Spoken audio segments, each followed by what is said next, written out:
কুয়াশার ভেতর দিয়ে স্কুলের মাঠটা যেন আজ অন্যরকম লাগছে। চারদিকে কাগজের ফুল, রঙিন বেলুন আর মাটির গন্ধে মেশা ধূপের ধোঁয়া। ছোটবেলায় সরস্বতী পুজোর দিন মানেই ছিল একরাশ উত্তেজনা। আমি তখন ক্লাস 5-এ পড়ি।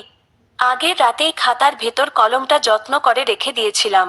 মা বলেছিলেন, দেবীর পায়ে ছোঁয়ালে পড়াশোনা ভালো হয়। ভোরে উঠে নতুন জামা পরে বন্ধুদের সঙ্গে দৌড়ে গেলাম প্যান্ডেলের দিকে। সাদা হলুদ শাড়ি পরা সরস্বতী মা, হাতে বীণা, মুখে শান্ত হাসি। আজও চোখ বন্ধ করলে সেই ছবিটা ভেসে ওঠে। পুজোর পর খিচুড়ি আর লাবড়া খেতে খেতে কে কার সঙ্গে কথা বলছে, কে কাকে তাকিয়ে দেখছে, সবই ছিল একরকম মিষ্টি গোপন রহস্য। বিকেলে বিসর্জনের সময় মনে হতো, মা বুঝি সত্যিই চলে যাচ্ছেন। বুকের ভেতরটা হালকা খালি হয়ে যেত।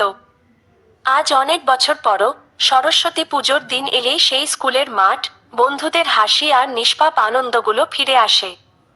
সময় বদলে গেছে, কিন্তু ছোটবেলার সরস্বতী পুজোর স্মৃতিগুলো আজও ঠিক তেমনই সাদা হলুদ হয়ে রয়ে গেছে।